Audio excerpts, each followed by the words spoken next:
Good evening everyone. Welcome to my নিরুদ্দেশ যাত্রা YouTube channel Facebook page.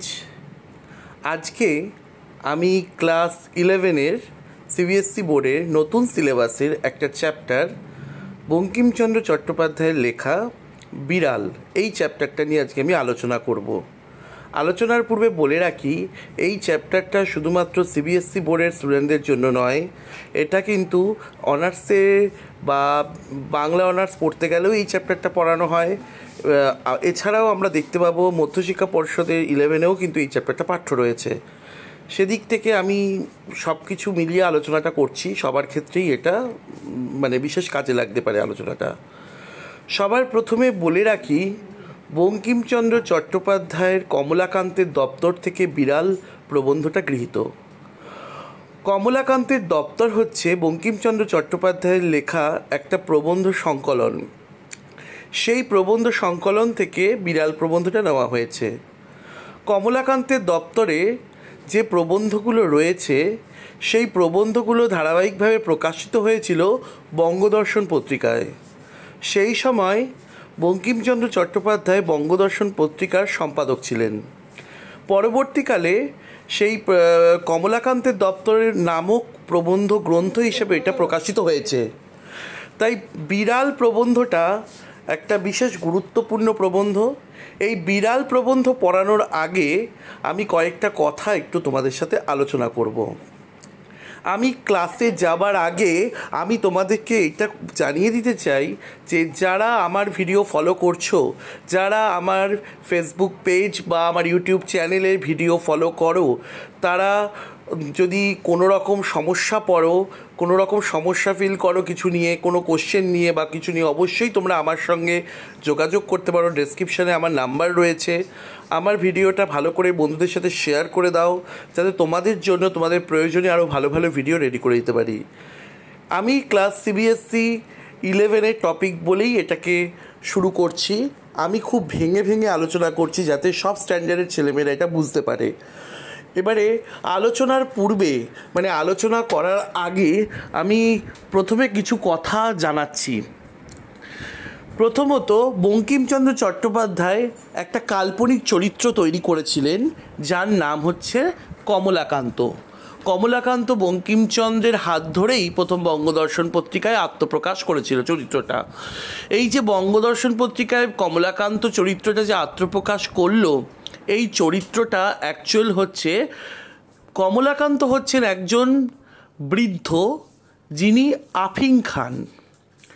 তার সাংসারিক জীবনে, তার পরিবারে তার স্ত্রী বা ছেলে মেয়ে কারোর পরিচয় নেই, কেউ নেই, সে একাই থাকে। সে একটা বৃদ্ধ এবং সে আফিংখোর। সে আফিং খায় এবং আফিংয়ের নেশা করে, এবং আফিংয়ের নেশার মধ্যে ডুবে মানুষ, নেশা হলে মানুষ তো অনেক কিছুর কল্পনা করতে পারে। মানুষ যখন নেশার মধ্যে ডুবে যায় তখন নেশার ঘোরে মানুষ অনেক কিছু কল্পনা করে। কমলাকান্তও কিন্তু আফিংয়ের নেশায় অনেক কিছুরই কল্পনা করেন। তবে তার এই যে কল্পনাগুলো কোনোটা অসংলগ্ন কল্পনা নয়, প্রত্যেকটা কল্পনার কিন্তু বাস্তব ভিত্তি রয়েছে, যুক্তি রয়েছে। যেমন কমলাকান্ত আফিং খান, আফিংয়ের নেশায় তিনি মজে গিয়ে ঝিমিয়ে পড়ে তিনি কিন্তু সেই সময় সেই সমকালীন দেশ, রাজনীতি, অর্থনীতি, সমাজ ব্যবস্থা, ঠিক আছে, এই সমস্ত কিছু কিন্তু নিয়ে সেই সময় তিনি চিন্তা করেন, এবং তার প্রবন্ধের মধ্যে দিয়ে সেই ভাবনাই কিন্তু ফুটে উঠেছে। এই যে বিড়াল নামক প্রবন্ধটা আমরা এখন পড়তে যাচ্ছি, এই বিড়াল বলতে তো আমরা সবাইকেই, বিড়াল বলতে তো আমরা চিনি বিড়াল কাকে বলে। বিড়াল বলতে তো অন্য কিছুকে বুঝি না। বিড়াল কাকে বলে আমরা জানি। বিড়াল হচ্ছে একটা গৃহপালিত পশু, একটা প্রাণী, গৃহপালিত প্রাণী যে আমাদের ঘরে ঘরে ঘুরে বেড়ায়। বিড়ালকে আমরা সবাই জানি। সেই বিড়ালের বক্তব্যের অন্তরালে কমলাকান্ত কিন্তু অন্য কিছুকে বোঝাতে চেয়েছেন। অর্থাৎ কমলাকান্তের দপ্তরের যে কটা প্রবন্ধ রয়েছে তার মধ্যে কমলাকান্ত যে চরিত্রটা, যে কথাগুলো বলছে, আসলে কমলাকান্তের কথাগুলো বঙ্কিমচন্দ্র চট্টোপাধ্যায়ের বলা। কমলাকান্ত চরিত্রকে আহরণ করে বঙ্কিমচন্দ্র চট্টোপাধ্যায় তার নিজের মতামতটাকে প্রকাশ করছেন। এটা হচ্ছে বিষয়বস্তু। আর যেটা হচ্ছে বিড়াল প্রবন্ধ, এই যে বিড়াল প্রবন্ধের কথা আমি বলছি, এই বিড়াল প্রবন্ধটা পড়তে গেলে আমরা দেখতে পাবো সমাজে দুটো শ্রেণীকে তিনি ইঙ্গিত করছেন। একটা হচ্ছে বুর্জোয়া শ্রেণী, পুঁজিপতি সমাজ, আরেকটা হচ্ছে বিড়াল অর্থাৎ না খেতে পাওয়া মানুষ, কষ্টে থাকা মানুষ, নিম্ন শ্রেণীর সমাজ। এই দুটো শ্রেণীকে কিন্তু উল্লেখ করছেন। তাহলে একটা বুর্জোয়া সমাজ, একটা পুঁজিপতি সমাজকে তিনি উল্লেখ করছেন, আর একটা হচ্ছে গিয়ে তিনি কিসের কথা বলছেন, সর্বহারা শ্রেণীর প্রতিনিধি হিসেবে বিড়ালকে অঙ্কন করছেন। ঠিক আছে, এই দুটো সমাজকে কিন্তু তিনি তুলে ধরেছেন। এবারে আমি প্রবন্ধটা পড়তে পড়তে প্রত্যেকটা লাইনের পুঙ্খানুপুঙ্খ আলোচনা করছি, যাতে সব স্ট্যান্ডার্ডের ছেলেমেয়েরা বুঝতে পারে। তোমাদের কিছু সমস্যা হলে, কোথাও কোনো সমস্যা হলে অবশ্যই তোমরা আমার সঙ্গে যোগাযোগ করবে, আমি আবার বুঝিয়ে দেবো দরকার পড়লে। এখানে দেখো, আমি প্রথমে আসছি কমলাকান্তের দপ্তরে বিড়াল প্রবন্ধের প্রথমেই এখানে কি কথা বলা হয়েছে। এখানে প্রথমেই বলা হয়েছে আমি, অর্থাৎ উত্তম পুরুষে কিন্তু প্রবন্ধটা লেখা হয়েছে। বঙ্কিমচন্দ্র চট্টোপাধ্যায় লিখছেন কমলাকান্তের জবানিতে, তাহলে আমি বলতে এখানে কমলাকান্তকেই বোঝানো হয়েছে। আমি শয়ন গৃহে চারপাইয়ের উপর বসিয়া হুকা হাতে ঝিমাইতেছিলাম। আমি প্রথমেই বললাম কমলাকান্ত নেশা করেন আফিংয়ের, এবং নেশায় তিনি ঝিমিয়ে পড়েন নেশার ঘোরে। এখানে কি বলছেন, আমি শয়ন গৃহে বলতে বেডরুম মানে শোবার ঘরে, শয়ন গৃহে চারপাইয়ের উপর বসিয়া, চারপাই বলতে কি বোঝানো হয়েছে, চারপাই বলে খাটিয়া যার চারটে পায়া থাকে, সেখানে বসিয়ে হুকো হাতে ঝিমাইতেছিলাম, মানে হাতে হুকো নিয়ে ঝিমাচ্ছিলাম। একটু মিটমিট করিয়া ক্ষুদ্র আলো জ্বলিতেছে। সেই সময় তো ইলেকট্রিকের আলো ছিল না, সেই সময় লণ্ঠন, হেরিকেন এগুলোই জ্বলতো। তাই বলছে একটু মিটমিট করিয়া ক্ষুদ্র আলো জ্বলিতেছে। তারপরে দেখো এখানে কি বলা হয়েছে, তারপরে এখানে আবার বলা হয়েছে দেওয়ালের উপর চঞ্চল ছায়া প্রেতবৎ নাচিতেছে। দেওয়ালের উপরে চঞ্চল ছায়া প্রেতবৎ নাচিতেছে। আমরা সচরাচর দেখতে পাই একটা জিনিস খুব স্বাভাবিকভাবেই, যদি ঘরের মধ্যে প্রদীপের আলো বা হেরিকেনের আলো বা এরকম কিছু যদি জ্বলে ঘরের মধ্যে, তাহলে এই আলোগুলোর থেকে ছায়া পড়ে দেওয়ালে। এবং প্রেতবৎ নাচিতেছে, মানে প্রেতবৎ কথাটার অর্থ হচ্ছে ভূতের মতন, মানে ক্রমাগত নাচছে, ভূতের মতো, প্রেতের মতো নাচছে, অর্থাৎ ছায়াগুলো দেওয়ালের মধ্যে পড়েছে এবং সেগুলো ক্রমাগত নাচছে। ঠিক আছে, আহার প্রস্তুত হয় নাই, এজন্য হুকা হাতে নিমিলিত লোচনে আমি ভাবিতেছিলাম যে আমি যদি নেপোলিয়ান হইতাম তবে ওয়াটারলু জিতিতে পারিতাম কি না। এমত সময় একটা ক্ষুদ্র শব্দ হইল, ম্যাও। কি হলো, কথাটা কি বলছেন এখানে, আহার প্রস্তুত হয় নাই, মানে রাতের খাবার তার তখনও তৈরি হয়নি।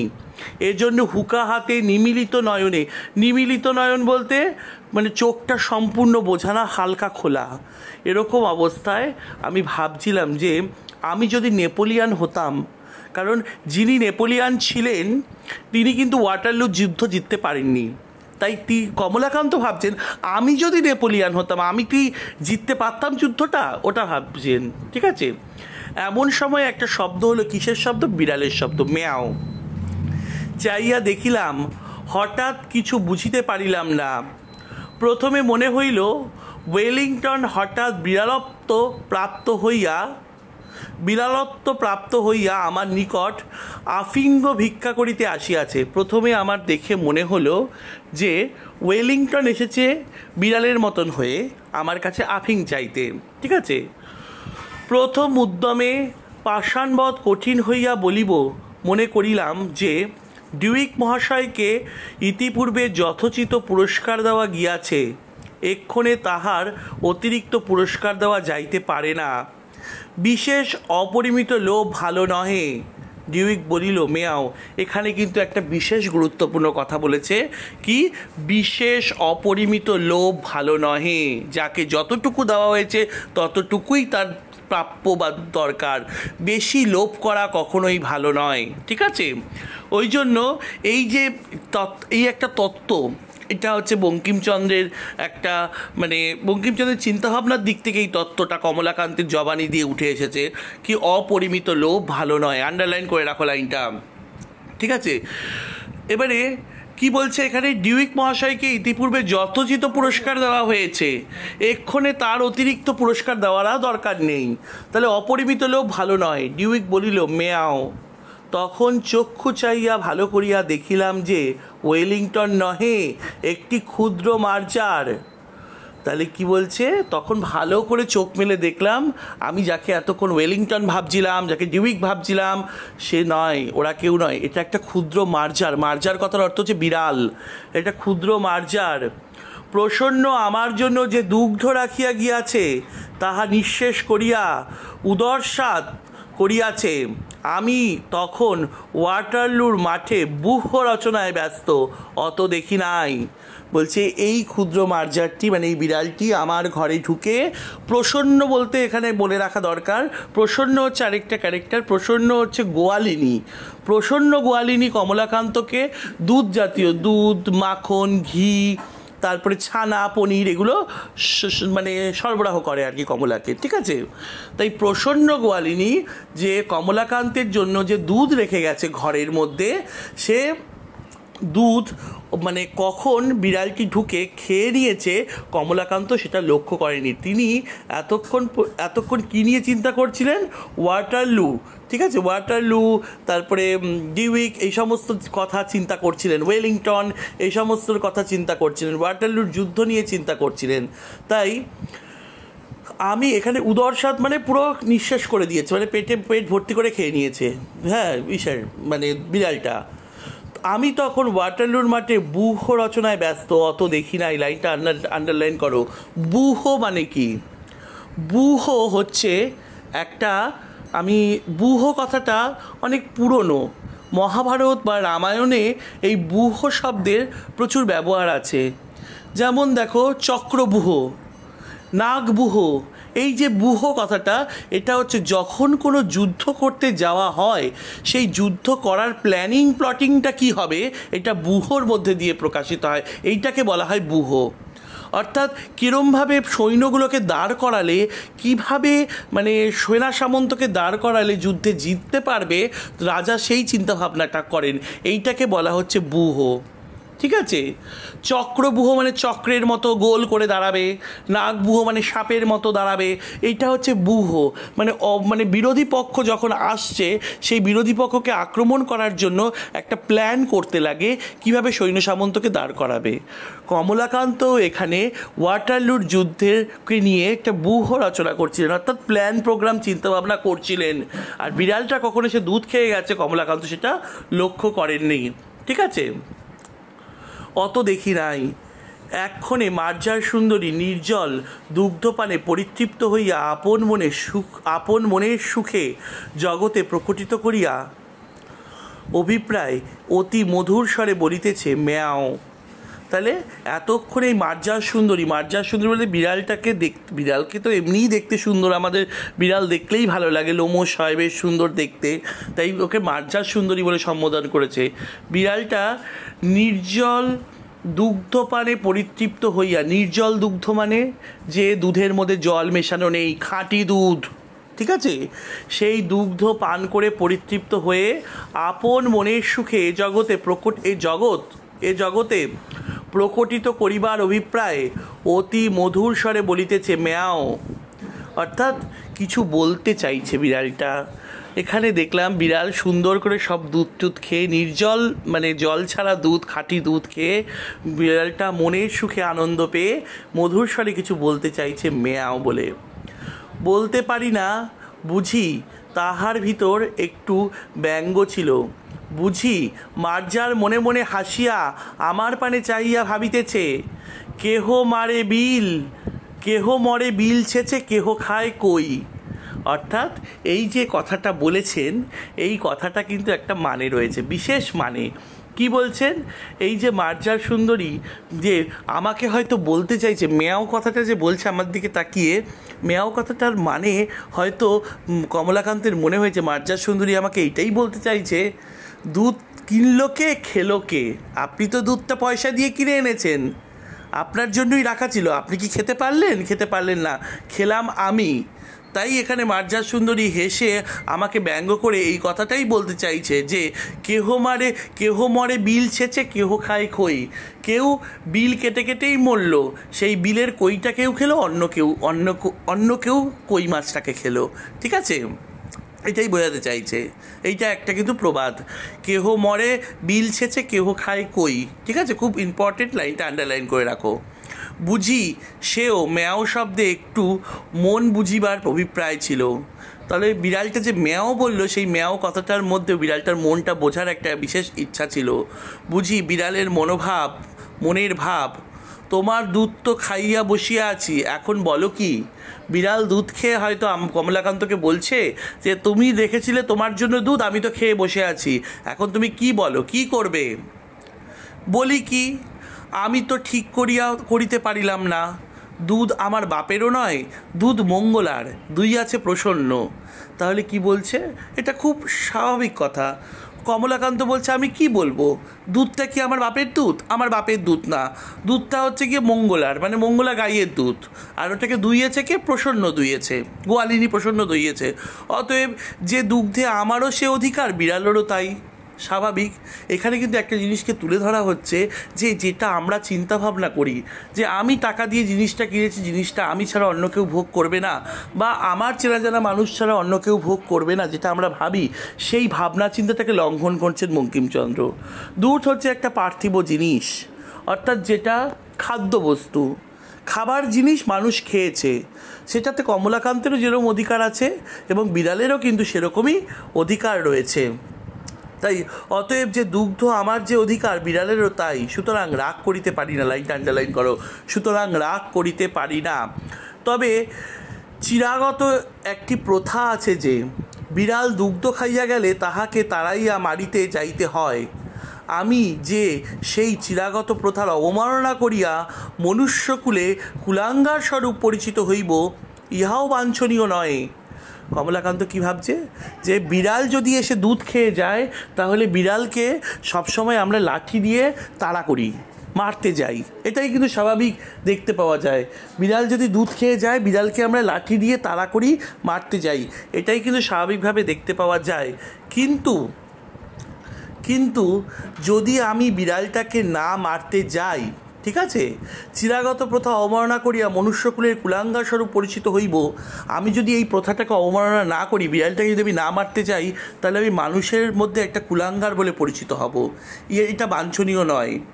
কি জানি এই মার্জারি যদি স্বজাতি মণ্ডলে হচ্ছে গিয়ে কমলাকান্তকে কাপুরুষ বলিয়ে উপহাস করে।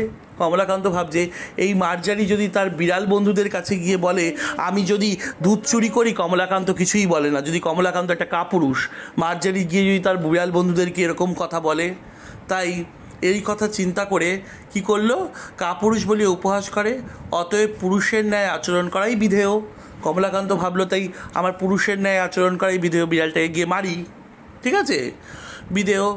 ইহা স্থির করিয়া সকাতর চিত্তে হস্ত হইতে হুকা নামাইয়া অনেক অনুসন্ধানে এক ভগ্ন যষ্টি আবিষ্কৃত করিয়া সগর্ভে মার্জারির প্রতি ধাবমান হইলাম।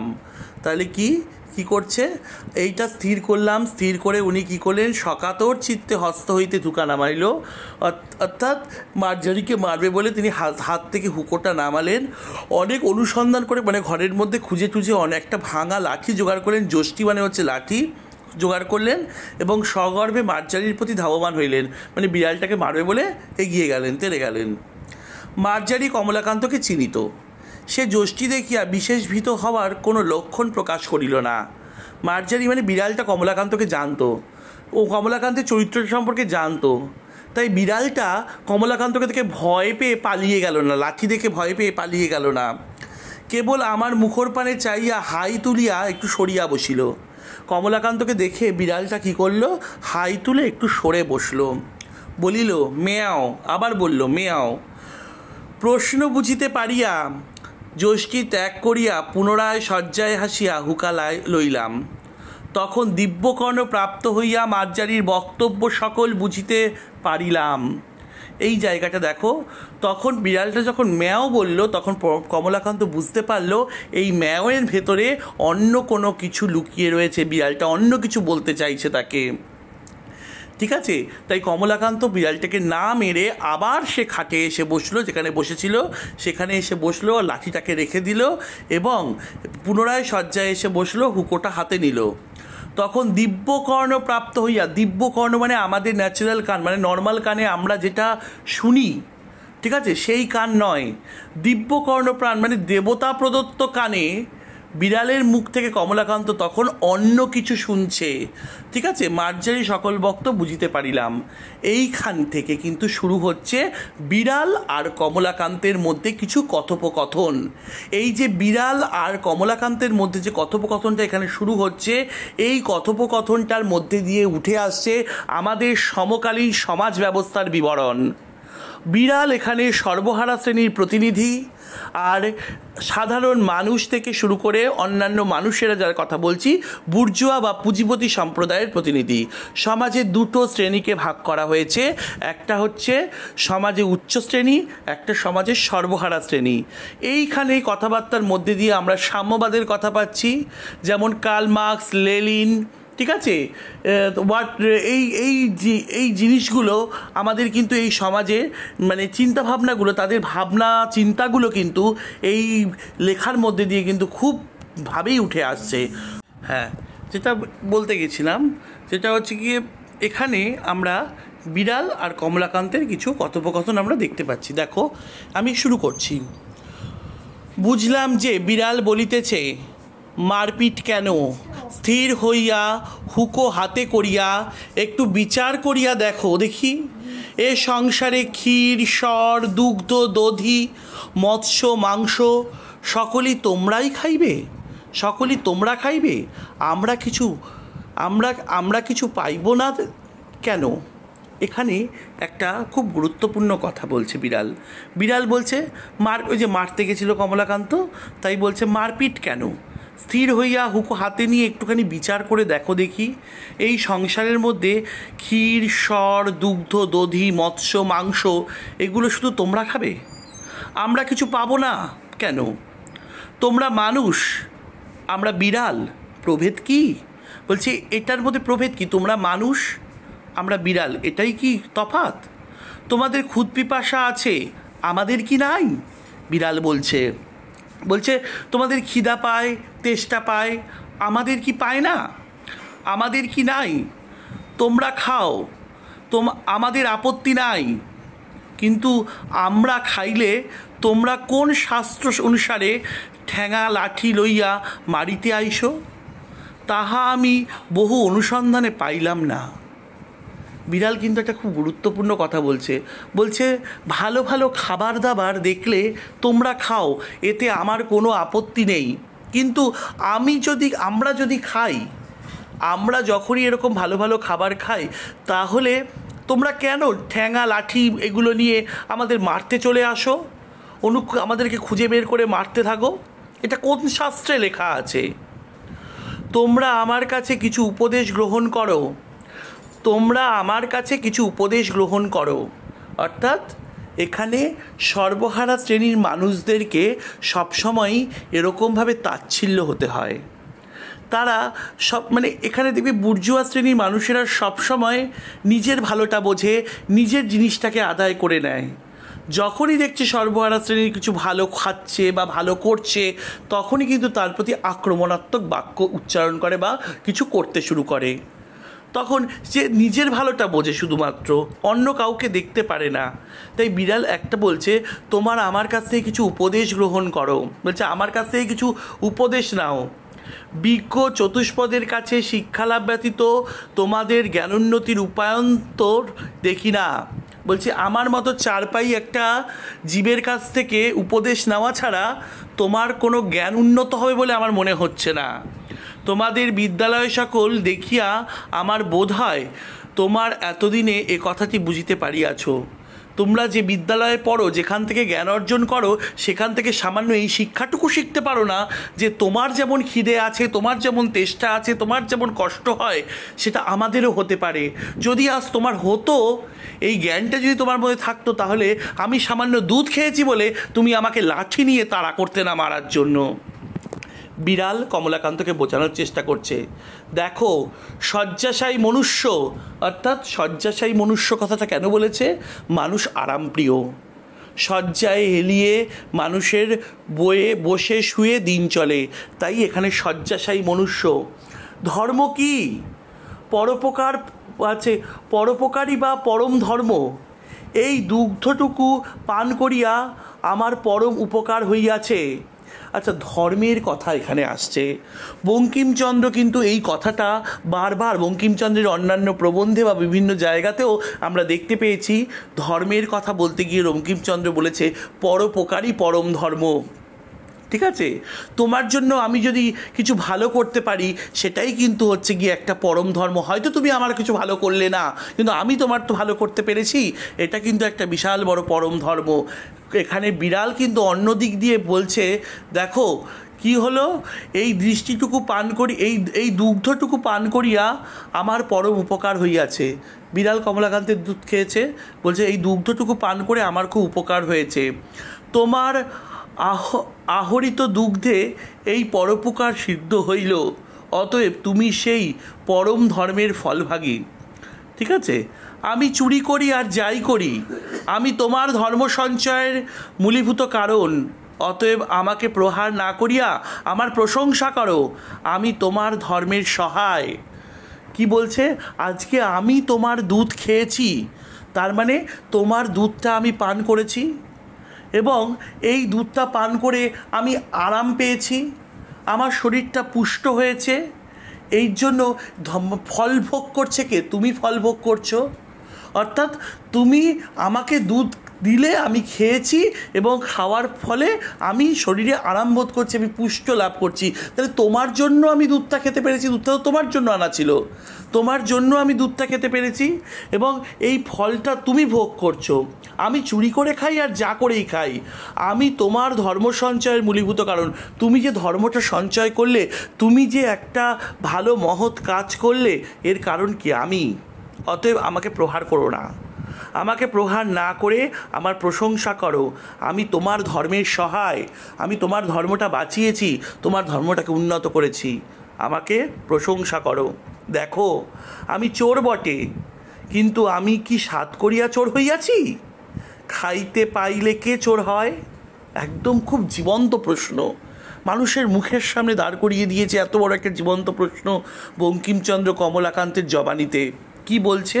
দেখো আমি চোর বটে, বিড়ালকে আমরা চুরি করেই খেতে দেখি, আমি চোর বটে, কিন্তু আমি কি সাত করে চোর হয়েছি? মানুষ কি সাত করে চোর হয়? যার প্রচুর অর্থ আছে, যার প্রচুর অনেক কিছু সম্পদ রয়েছে, অনেক কিছু রয়েছে, মানুষ কি যাবে কারোর ঘরে চুরি করতে? যাবে না। আমি কি সাত করে চোর হয়েছি? খাইতে পাইলে কে চোর হয়? যদি আমার পেটের অন্ন মিটে যেত, আমি যদি দুবেলা ঠিকমতো খেতে পারতাম, আমি কি তোমার ঘরে প্রসন্ন গোয়ালিনী রেখে দেওয়া দুধটা চুরি করতে আসতাম? দেখো যাহারা বড় বড় সাধু চোরের নামে শিহরিয়া ওঠেন, তাহারা অনেক চোর অপেক্ষা অধার্মিক। এখানে আরেকটা কথা বলছেন, বলছে যারা বড় বড় সাধু, যারা চোরের নাম শুনলে শিউরিয়ে ওঠে, তারা হচ্ছে সবথেকে বড় চোর, তারা হচ্ছে সবথেকে বড় অধার্মিক। কেন? তাহাদের চুরি করিবার প্রয়োজন নাই বলিয়া চুরি করে না, কিন্তু তাহাদের প্রয়োজনীয় ধন থাকিতেও চোরের প্রতি যে মুখ তুলিয়া চাহেন না, ইহাতেই চোরের চুরি করে, ইহাতেই চোরে চুরি করে। তাই কি বলছে? এই যে বড় বড় সাধু মানুষেরা ঘুরে বেড়াচ্ছে, বড় বড় ব্যক্তিত্ব সম্পন্ন মানুষেরা ঘুরে বেড়াচ্ছে আমাদের সমাজে, তাদের তো প্রচুর টাকা, তারা সবার সামনে চোর তকমা নিয়ে চুরি করে না, কিন্তু তাদের লোভ লালসা এতটাই, আরও দাও আরও চাই, আরও দাও আরও চাই, এতটাই লোভ লালসা যে তারা লোভ লালসা চরিতার্থ করতে গিয়ে, তারা ধন সম্পত্তি অর্জন করতে গিয়ে বাকিরা বঞ্চিত হয়ে পড়ে। আর যারা বঞ্চিত হয়ে পড়ে, তারাই পায় চোরের তকমা, তারাই পায় চোরের তকমা। ঠিক আছে? তাহাদের চুরি করিবার প্রয়োজন নাই বলিয়া চুরি করে না, কিন্তু তাহাদের প্রয়োজনীয় ধন থাকিতেও চোরের প্রতি সে মুখ তুলিয়া চায় না। তারা এতটাই পাচ্ছে, তাদের উপচে পড়ছে, কিন্তু একটু তো মানুষকে দিতে পারে। যে মানুষটা পায় না, যে মানুষটা খেতে পায় না, যার দুঃখে দিন কাটে, সেই মানুষটাকে তো একটু সাহায্য করতে পারে না, করে না। করে না বলেই ইহাতেই চোরে চুরি করে। অধর্ম চোরের নহে, চোরে যে চুরি করে সে অধর্ম কৃপণ ধনীর। আজকে একটা চোর চুরি করছে, সেই চোরটার যত না দোষ, কৃপণ ধনীর হচ্ছে সব থেকে বড় দোষ, কারণ সে তাকে চোর হতে সাহায্য করছে। চোর দোষী বটে, কিন্তু কৃপণ ধনী তদপেক্ষা শত গুণে দোষী। অর্থাৎ তাদের লোভ লালসার শেষ নেই। চুরি করা যদি দোষ হয়, তাহলে কৃপণ ধনী সে এতটাই কিপ্টে, মানুষকে কিছুই দিতে চায় না, তার এত কিছু রয়েছে, তাও মানুষকে কিছু দেয় না, নষ্ট করে, মানুষকে তবুও দেয় না, সে হচ্ছে আরও বড় দোষী। চোরের দণ্ড হয়, চুরির মূল যে কৃপণ তাহার দণ্ড হয় না কেন? তাহলে আমাদের কীরকম সমাজ ব্যবস্থা? যে চুরি করছে তার দণ্ড হচ্ছে, যে চোর তার দণ্ড হচ্ছে, যে কিন্তু চুরির মূলে যে কৃপণ ব্যক্তিটা রয়েছে তার কেন দণ্ড হয় না? দেখো, আমি প্রাচীরে প্রাচীরে ম্যাও ম্যাও করিয়া বেড়াই, কেহ আমাকে মাছের কাঁটাটাও ফেলিয়া দেয় না। বলছে আমি প্রাচীরে প্রাচীরে মানে দেওয়ালে দেওয়ালে ঘুরে বেড়াই, কেউ কিন্তু আমাকে মাছের কাঁটাটাও কিন্তু খেতে দেয় না একটু ভালোবেসে। মাছের কাঁটা, পাতের ভাত নর্দমায় ফেলিয়া দেয়, জলে ফেলিয়া দেয়, তথাপি আমাকে ডাকিয়া দেয় না। নিজের চোখে দেখি মানুষের জিনিসগুলো, উচ্ছিষ্ট জিনিসগুলো, যেটা আমার খেলে পেট ভরে, আমার সামনে সেগুলোকে নষ্ট করে, সেগুলোকে নর্দমায় ফেলে দেয়, জলে ফেলে দেয়, আমাকে কিন্তু ডেকে একবারও খেতে দেয় না। আমাদের পেট ভরা, আমাদের পেটের ক্ষুধা কী প্রকারে জানিবে? হায়, দরিদ্রের জন্য ব্যথিত হইলে তোমাদের কি কিছু অগৌরব আছে? আমার মতো দরিদ্রের ব্যথা ব্যথিত হওয়া লজ্জার কথা, সন্দেহের নাই। তাহলে এখানে কি বলছে? মানুষের যে এই কাজকর্মগুলো কি স্বাভাবিক? যদি আমার জন্য একটু ব্যথিত হও, আমার মতো দরিদ্রের জন্য একটু ব্যথিত হও, আমি যে খেতে পাই না, আমি যে খাওয়ার জন্য চারদিকে ঘুরে বেড়াই, আমার জন্য যদি একটু ব্যথিত হও, তাহলে কি তোমাদের খুব অধর্ম হয়ে যায় জিনিসটা? যে কখন অন্ধকে মুষ্টি ভিক্ষা দেয় না, সেও একটা বড় রাজা, ফাপড়ে পড়িলে রাত্রে ঘুমায় না। কি বলছে?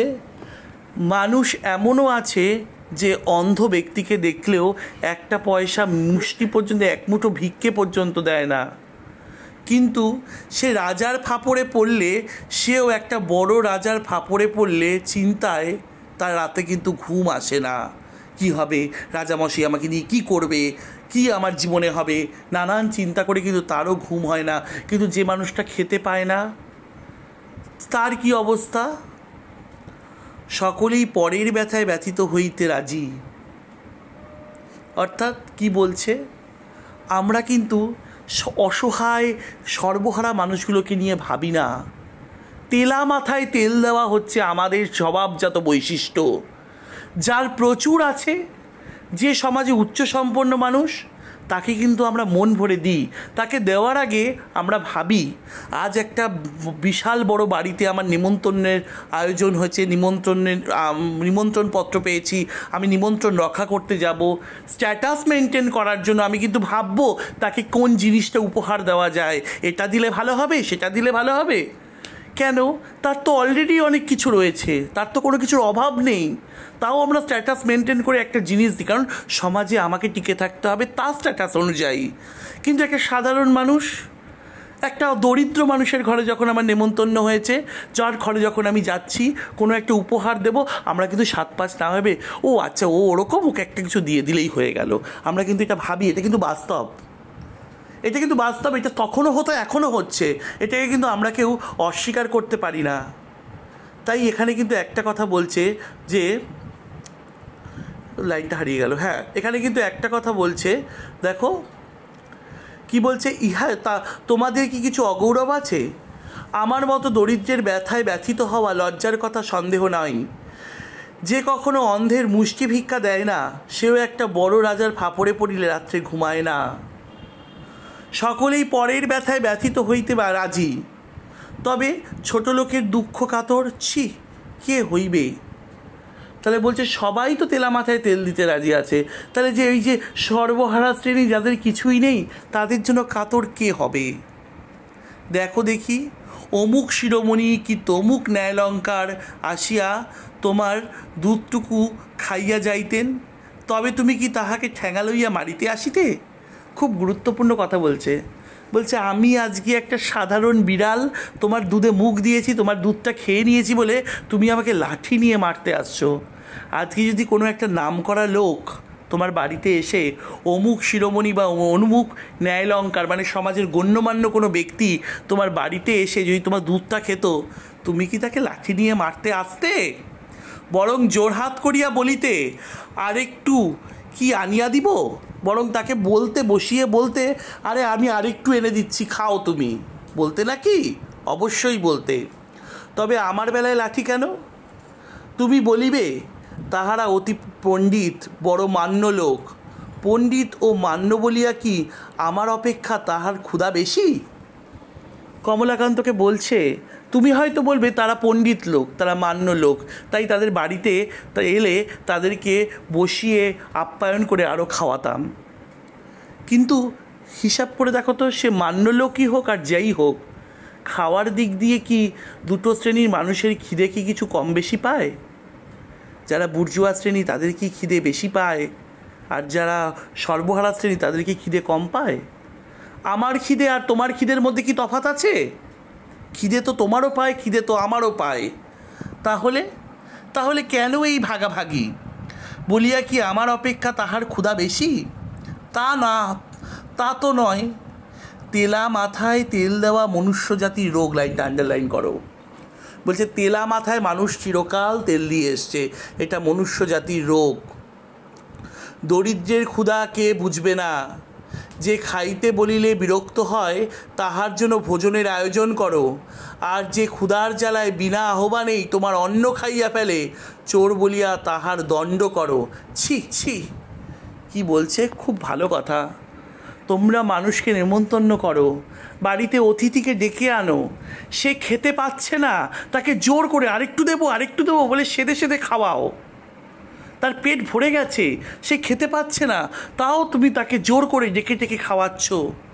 তার ক্ষুধা নিবৃত্ত হয়ে যাওয়ার পরেও তাকে তুমি ডেকে ডেকে খাওয়াচ্ছ। কিন্তু আর অন্যদিকে ক্ষুধার জ্বালায় বিনা আহ্বানেই তোমার অন্ন যদি এসে কেউ খেয়ে নেয় তাকে তুমি বলো চোর, লাঠি নিয়ে তাড়া করো। লজ্জা করে না কথাটা বলতে? বিড়াল কমলাকান্তকে এই বাস্তব সত্যটাকে দেখিয়ে দিল। দেখো আমাদিগকের দশা দেখো, দেখো প্রাচীরে প্রাচীরে প্রাঙ্গণে প্রাঙ্গণে প্রাসাদে প্রাসাদে মেয়াও মেয়াও করিয়া আমার চারিদিক সৃষ্টি করিতেছি। কেহ আমাকে মাছের কাঁটাখানা ফেলিয়া দেয় না। যদি কেহ তোমাদের সোহাগের বিড়াল হইতে পারিল, গৃহমার্জার হইয়া বৃদ্ধের নিকট যুবতী ভার্যার সহোদর বা মূর্খ ধনীর কাছে শতরঞ্চ খেলোয়াড়ের স্থানীয় হইয়া থাকিতে পারিল, তবেই তাহার পুষ্টি। এখানে বলছে আমাদের দিকে কেউ দেখে না, আমরা প্রাচীরে প্রাচীরে প্রাঙ্গণে প্রাঙ্গণে প্রাসাদে প্রাসাদে ম্যাও ম্যাও করে ঘুরে বেড়াই, চারিদিক তাকিয়ে বেড়াই কোথাও খাবার দাবার পাই কিনা, কিন্তু আমাদের কেউ মাছের কাঁটাখানাও ফেলে দিয়ে কেউ খেতে দেয় না। আবার কেউ যদি বাড়ির বিড়াল হয়, পোষা বিড়াল হয়, তাহলে গৃহমার্জার বা বৃদ্ধা বা তার স্ত্রীর এরকম যদি পোষা বিড়াল হয় বাড়িতে, তাহলে তাকে নিয়ে মানুষের কত সুন্দর তার আত্মীয়তা চলে, খাওয়া দাওয়া তাকে সুন্দর করে দেওয়া হয়, তার চেহারা কত সুন্দর হয়। ঠিক আছে, ধনীর কাছে শতরঞ্চ খেলার স্থানীয় হইয়া থাকিতে পারে। এখানে শতরঞ্চ খেলা মানে হচ্ছে পাশা খেলা, ঠিক আছে, এক প্রকার মানে তার খেলার একজন মূল্যবান সম্পদ হয়ে এসে থাকতে পারে, তবেই তাহার পুষ্টি, মানে তার আবার খুব ভালো পুষ্টি হতে পারে। তাহার লেজ ফুলে গায়ের লোম হয় এবং তাহাদের রূপের ছটা দেখিয়া অনেক মার্জার কবি হইয়া পড়ে। বলছে সেই বাড়ির পোষা বিড়াল যদি হয় তাহলে তার লেজ ফোলে, গায়ের লোম বেশ সুন্দর হয়, তার রূপ দেখে অন্যান্য বিড়ালেরাও প্রেমে পড়ে যায় আর কি, কবি হয়ে পড়ে, মানে প্রেমে পড়ে যায় আর কি। আর আমাদিগকে দশা দেখো, আহারে অভাবে আহারাভাবে উদর কৃশ, মানে পেট একদম পুরো মানে লেগে গেছে, ঠিক আছে, ছোট হয়ে গেছে প্লেট। অস্থি পরিদৃশ্যমান, অস্থি মানে হাড় করে দেখা যাচ্ছে। লাঙ্গুল বিনত, মানে লেজ ঝুলে পড়েছে একদম পুরো, ঠিক আছে। দাঁত বাহির হইয়াছে, জিহ্বা ঝুলিয়া পড়িয়াছে। অবিরত আহারাভাবে ডাকিতেছি ম্যাও ম্যাও, খাইতে পাই না। আমাদের কালো চামড়া দেখিয়া ঘৃণা করিও না। এ পৃথিবীর মৎস্য মাংসে আমাদের কিছু অধিকার আছে, খাইতে দাও, নহিলে চুরি করিব। এখানে মানুষ তার নিজের অধিকারের কথা বলছে, অর্থাৎ বিড়ালের মুখ দিয়ে সর্বহারা শ্রেণী মানুষ তার নিজের অধিকারের কথা বলছে। বলছে দেখো আমরা খেতে পাই না, আমাদের শরীরের হাড়গোড় বেরিয়ে গেছে, দেখো আমাদের চামড়া কালো হয়ে গেছে, আমাদের কি মেরুদণ্ড মানে থাকবে কি করে, আমাদের কোনো কিছুই ঠিকঠাক নেই। মানুষ যদি বেঁচে থাকবে, বেঁচে থাকার রসদ দুমুঠো খাবে, যদি না সে খেতে পারে তাহলে কী নিয়ে মানুষ বাঁচবে? তাই প্রতিবাদের মতো করে বলছে খেতে দাও, নহিলে চুরি করবো। আমাদের যদি খেতে না দাও, খিদার জ্বালা মেটানোর জন্য তো অবশ্যই চুরি করতেই হবে। আমাদের কৃষ্ণ চর্মশুষ্ক মুখ, ক্ষীণ সকরুণ মেয় মেয় শুনিয়া, ম্যাও ম্যাও শুনিয়া তোমাদের কি দুঃখ হয় না? বলছে আমরা যে আমাদেরকে দেখে, আমাদের শরীরের অবস্থা দেখে, আমাদের মুখ দেখে, আমাদের করুণ ডাক শুনে তোমাদের কি দুঃখ হয় না? চোরের দণ্ড আছে, নির্দয়তার কি দণ্ড নাই? বলছে চুরি করলে চোর হিসাবে দণ্ড দাও, কিন্তু তোমরা যে এতটা নির্দয়, এতটা পাষাণ, তোমাদের কি কোনো দণ্ড নেই? দরিদ্রের আহারের সংগ্রহের দণ্ড আছে, দরিদ্রের আহারের সংগ্রহের দণ্ড পাওনা যে, আচ্ছা দাঁড়া এখানে কোথায় গেল লাইনটা, দরিদ্রের আহার সংগ্রহের দণ্ড আছে, ধনীর কার্পণ্যের দণ্ড নাই কেন? বলছে দরিদ্র মানুষ যদি খাবার জোগাড় করে, তার চুরি করে যদি খাবার জোগাড় করে তাকে দণ্ড দেওয়া হয়, কিন্তু ধনী ব্যক্তি যে কৃপণ, তার কেন দণ্ড হয় না? তুমি কমলাকান্ত দূরদর্শী, কেননা আফিংখোর, তুমিও কি দেখিতে পাও না যে ধনীর দোষেই দরিদ্র চোর হয়? এখানে বলছে তুমি তো দূরদর্শী, তুমি তো আফিংখোর, আফিংয়ের নেশায় তো তুমি অনেক কিছু জিনিস দেখতে পাও, সমাজের অনেক কিছু নীতি নৈতিকতা জ্ঞান অনেক কিছু তুমি দেখতে পাও, তাহলে তুমি কি এটা সোজা জিনিসটা দেখতে পাচ্ছ না যে মানুষ কেন এখানে চোর হচ্ছে, কিসের জন্য এখানে কেন মানুষ চোর হচ্ছে? কারণ তুমি কি দেখিতে পাও না ধনীর দোষেই দরিদ্রে চোর হয়? 500 দরিদ্রকে বঞ্চিত করিয়া একজনে 500 লোকের আহার্য সংগ্রহ করিবে কেন? বলছে 500 মানে 500 দরিদ্রকে বঞ্চিত করে 500 লোক এন খাবার সংগ্রহ করবে। যদি করিল তবে সে খাইয়া আহার যাহা বাহিয়া পড়ে তাহা দরিদ্রকে দিবে না কেন? মানুষ মানছি, মানুষ খাবারের পেছনে, ধন সম্পত্তি অর্জনের পেছনে অনেক কিছু দৌড়াচ্ছে, সব কিছু সঞ্চয় করার পরেও, সব কিছু আহরণ করার পরেও যেটা বেশি থাকে সেটা কেন দরিদ্রকে দেওয়া হয় না? যদি না দেয় তবে দরিদ্র অবশ্য তাহার নিকট হইতে চুরি করিবে, কেননা অনাহারে মরিয়া যাইবার জন্য এই পৃথিবীতে কেহ আসে নাই। লাইনটা আন্ডারলাইন করো। যদি মানুষকে, যে মানুষ, প্রত্যেকটা মানুষ তো জীবনে টিকে থাকতে চায়, খিদার জ্বালা সবার আছে, যদি মানুষ না পায়, পাওয়ার জন্য তখন সে কী করবে? চুরিবিদ্যা অবলম্বন করবে, তখন সে চুরি করবে, কারণ পৃথিবীতে কেউ মরে যাওয়ার জন্য আসেনি।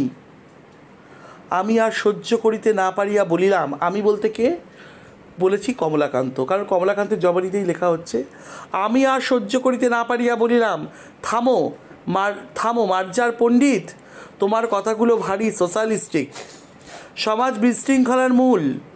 যদি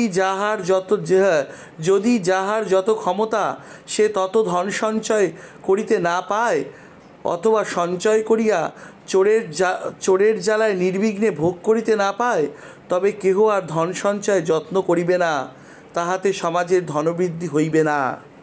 কমলাকান্ত কি বলছে উত্তরে? বলছে আমি মানছি তুমি হচ্ছে মার্জার পণ্ডিত, তোমার কথাগুলো খুব সমাজতান্ত্রিক, কিন্তু সমাজে বিশৃঙ্খলার মূল যদি মানে যাদের ক্ষমতা আছে, যারা বুর্জোয়া শ্রেণী, তারা যদি ধন সঞ্চয় করে, এবং ধন সঞ্চয় করে চোরের উৎপাতে যদি সেগুলোকে ভোগ করতে না পারে, ঠিক আছে, চোর চুরি করে নিচ্ছে, ভোগ করতে পারছে না, তাহলে কি ক্ষতিটা হবে? সমাজে ধনবৃদ্ধি হবে না। মার্জার বলিল, না হইলে তো আমার কি? সমাজের ধনবৃদ্ধির অর্থ ধনীর ধনবৃদ্ধি, ধনীর ধনবৃদ্ধি না হইলে দরিদ্রের কি ক্ষতি? উল্টে কথা বলছে। বুর্জোয়া শ্রেণীর যদি ধনবৃদ্ধি না হয়, ধনসম্পদ অর্জন করতে না পারে, তা আমি কি একবেলা খেতে পাবো? আর তারা যদি ধন সম্পদ অর্জন করেও তবুও কি তারা আমাকে খেতে দেবে? তা আমার কি যায় আসে? না হইলে দরিদ্রের কি ক্ষতি? আমি বুঝাইয়া বলিলাম যে সামাজিক ধনবৃদ্ধি ব্যতীত সমাজের উন্নতি নাই। বিড়াল রাগ করিয়া বলিল যে আমি যদি খাইতে না পাইতাম তবে সমাজের উন্নতি লইয়া কি করিব? খুব গুরুত্বপূর্ণ কথা। কমলাকান্ত তাকে বোঝাচ্ছে সামাজিক ধনবৃদ্ধি ব্যতীত সমাজের উন্নতি নাই। বলছে সামাজিক যদি ধনবৃদ্ধি না হয় তাহলে সমাজ উন্নত হবে না। তখন বিড়াল ওকে প্রশ্ন করছে, আমি যদি খেতে না পারতাম তাহলে সমাজ উন্নত হলো কি হলো আমার কি যায় আসে, আমি কি করব? বিড়ালকে বুঝানো দায় হইল। সে বিচারক বা নৈয়ায়িক, কস্মিনকালে কেহ তাহাকে কিছু বুঝাইতে পারে না। এ মার্জার সুবিচারক এবং সুতর্কিক বটে, মানে ঠিকঠাক যুক্তিপূর্ণ কথাও বলতে পারে। সুতরাং না বুঝবার পক্ষেই ইহার অধিকার আছে। অতএব ইহার উপর রাগ না করিয়া বলিলাম, সমাজের উন্নতিতে দরিদ্রের প্রয়োজন না থাকিতে পারে, কিন্তু ধনীদিগের বিশেষ প্রয়োজন। অতএব চোরের দণ্ডবিধান কর্তব্য। কমলাকান্ত কি বলছে এই বিড়ালকে আমি বোঝাতে পারবো না। এ ন্যায়সম্মত এবং খুব যুক্তিপূর্ণ কথা বলছে, একে আমি কোনোভাবেই বোঝাতে পারবো না, ঠিক আছে, এ সুবিচারকও বটে। লাস্টে একটা কথাই বলল যে তাই মার্জারের উপর রাগ না করে কমলাকান্ত বলছে সমাজের উন্নতিতে দরিদ্রের প্রয়োজন থাকুক বা না থাকুক, না থাকতেও পারে, কিন্তু ধনীদিগের বিশেষ প্রয়োজন, সমাজের উন্নতিতে ধনীদিগের বিশেষ প্রয়োজন। কেন? অতএব চোরের দণ্ডবিধান কর্তব্য। আজকে সমাজের উন্নতি তখনই হবে যখন ধনীর ধনবৃদ্ধি হবে, চোরেরা চুরি করা বন্ধ করবে। আর চোরেরা চুরি করলে যদি দণ্ডবিধান তুলে দেওয়া হয় তাহলে চোরেরা আরও বেশি করে চুরি করবে, ঠিক আছে। তাই দণ্ডবিধানের ভয়ে চোর চুরি করতেও কিন্তু ভয় পায়, তাই দণ্ডবিধান থাকাটা কিন্তু কর্তব্য। এই কথাটা কমলাকান্ত বলল। মার্জারি মহাশয়া বলিলেন, চোরকে ফাঁসি দাও তাহাতে আমার আপত্তি নাই, কিন্তু তাহার আগে আর একটা নিয়ম করো। এখানে একটা খুব গুরুত্বপূর্ণ কথা বলছে চোরকে ফাঁসি দাও, যে চুরি করে তাকে ফাঁসি দাও, তাতে আমার আপত্তি নেই, কিন্তু তার সঙ্গে আরেকটা নিয়ম করো, আরেকটা নিয়ম করতে হবে। কি? যে বিচারক চোরকে সাজা দিবেন তিনি আগে 3 দিবস উপবাস করিবেন। যে বিচারক চুরি করে খেয়েছে বলে যে বিচারক সাজা দিচ্ছে, সেই বিচারক আগে 3 দিন উপোস করে থাকুক। সেই বিচারক নিজে চুরি করে খায় কিনা আগে দেখো, তারপরে তুমি চোরকে সাজা দেবে। সেই বিচারকও আগে 3 দিন উপবাস করিবেন। তাহাতে যদি তাহার চুরি করিয়া খাইতে ইচ্ছা না করে তবে তিনি স্বচ্ছন্দে চোরকে ফাঁসি দিবেন। 3 দিন উপবাস করে থাকার পর সেই বিচারক যদি চুরি করে না খায় তাহলে সে চোরকে ফাঁসি দিক। তুমি আমাকে মারিতে লাঠি তুলিয়াছিলে, তুমি আদ্য হইতে 3 দিবস উপবাস করিয়া দেখো। তুমি তো আজকে আমাকে মারার জন্য লাঠি তুলেছিলে, তুমি আজকে থেকে 3টে দিন না খেয়ে থাকো, দেখো। তুমি যদি ইতিমধ্যে নসিরামবাবুর ভাণ্ডার ঘরে ধরা না পড়ো, তুমি যদি ইতিমধ্যে নসিরামবাবুর ভাণ্ডার ঘরে গিয়ে যদি ধরা না পড়ো, ঠিক আছে, তবে আমাকে ঠ্যাঙাইয়া মারিও, আমি আপত্তি করিব না। তাহলে আমাকে মেরো, লাঠি দিয়ে যত ইচ্ছা আমাকে মেরো, আমি আপত্তি করিব না। এখানে বলে রাখা ভালো, নসিরামবাবু আরেকটা ক্যারেক্টার যে কমলাকান্তের সঙ্গে গল্প করতে আসে, আড্ডা দিতে আসে, ঠিক আছে। এখানে নসিরামবাবুর ভাড়ার ঘর রয়েছে। ভাড়ার ঘর বলতে যেখানে খাদ্যদ্রব্য মজুত করে রাখা হয় তাকে বলে ভাড়ার ঘর। বিজ্ঞ লোকের মতো এই যে যখন বিচার পরাস্ত হইবে তখন গম্ভীরভাবে উপদেশ প্রদান করিবে। আমি সেই প্রার্থনা অনুসারে মার্জারিকে বললাম যে এ সকল অতি নীতিবিরুদ্ধ কথা, ইহার আন্দোলনেও পাপ আছে। তুমি এ সকল দুশ্চিন্তা পরিত্যাগ করিয়া ধর্মাচরণে মন দাও। কমলাকান্ত বিড়ালকে বোঝানোর চেষ্টা করছে, তুমি যা বলছো এগুলো সব নীতিবিরুদ্ধ কথা, এগুলোকে সব ত্যাগ করো, তুমি ধর্মাচরণে মন দাও। তুমি যদি চাও তবে পাঠার্থে তোমাকে আমি নিউমান ও পার্কের গ্রন্থ দিতে পারি। তো যে পড়ার জন্য, পাঠার্থে মানে পড়ার জন্য তোমাকে আমি নিউম্যান ও পার্কারের গ্রন্থ দিতে পারি। আর কমলাকান্তের দপ্তর পড়িলেও কিছু উপকার হইতে পারে। বলছে তুমি কমলাকান্তের দপ্তরও পড়তে পারো, সেখান থেকেও কিছু উপকার হতে পারে। আর কিছু হোক বা না হোক, আফিংয়ের অসীম মহিমা বুঝিতে পারিবে। কমলাকান্তের দপ্তর পড়লে তুমি কিছু বুঝতে পারো কি না পারো, আফিংয়ের কি অসীম মহিমা সেটা কিন্তু খুব ভালো বুঝতে পারবে। এক্ষণে সস্থানে গমন করো, মানে এখন তুমি তোমার নিজের জায়গায় যাও। প্রসন্ন কাল কিছু ছানা দিবে বলিয়াছে, জলযোগের সময় আসিও, উভয়ে ভাগ করিয়া খাইব। বলছে প্রসন্ন কিছু ছানা দেবে বলেছে কালকে, তুমি জলযোগের সময় মানে টিফিন খাওয়ার সময় তুমি এসো, দুজনে ভাগ করে খাইব। অদ্য আর কারো হাড়ি খাইও না, বলছে আর কারোর হাড়িতে মুখ টুক দিতে যেও না। বরং ক্ষুধায় যদি নিতান্তই অধীর হও, তবে পুনর্বার আসিও এক সরিষা ভোর আফিঙ্গ দিব। কি বলছেন, তুমি কারোর হাঁড়ি টাড়িতে মুখ দিতে যেও না, তারপরেও যদি তোমার খিদে পায় তুমি আমার কাছে এসো, তোমাকে এক সরিষা ভর তোমাকে আফিং দেব, মানে একটা সরিষার মতন তোমাকে একটু আফিং দিব। মার্জারি বলিল, আফিংয়ের বিশেষ প্রয়োজন নাই, তবে হাঁড়ি খাওয়ার কথা ক্ষুধা অনুসারে বিবেচনা করা যাইবে। বলছে আফিংয়ের প্রয়োজন নেই, তবে আমি কারোর হাঁড়ি খাবো কি খাবো না সেটা আমার পেটের খিদে অনুযায়ী কথা বলবে। এখন আমি কিছু বুঝতে পারছি না। মার্জারি বিদায় হইল। এই পতিত আত্মাকে অন্ধকার হইতে আলোকে আনিয়াছি ভাবিয়া কমলাকান্তের বড় আনন্দ হইল। অর্থাৎ কমলাকান্ত ভাবছে হয়তো মার্জারিকে কিছু বুঝাতে পেরেছে, হয়তো সঠিক কোনো জ্ঞান দান করতে পেরেছে। সে যে তার নিজের জ্ঞানেই, নিজের চিন্তাভাবনাতেই স্ট্রিক রয়েছে, এটা কিন্তু কমলাকান্ত শেষ পর্যন্ত বুঝল না।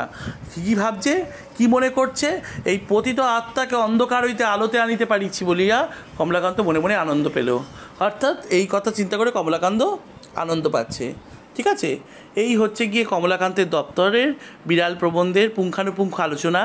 আমি আজকে তোমাদের সাথে আলোচনাটা সম্পূর্ণ করলাম।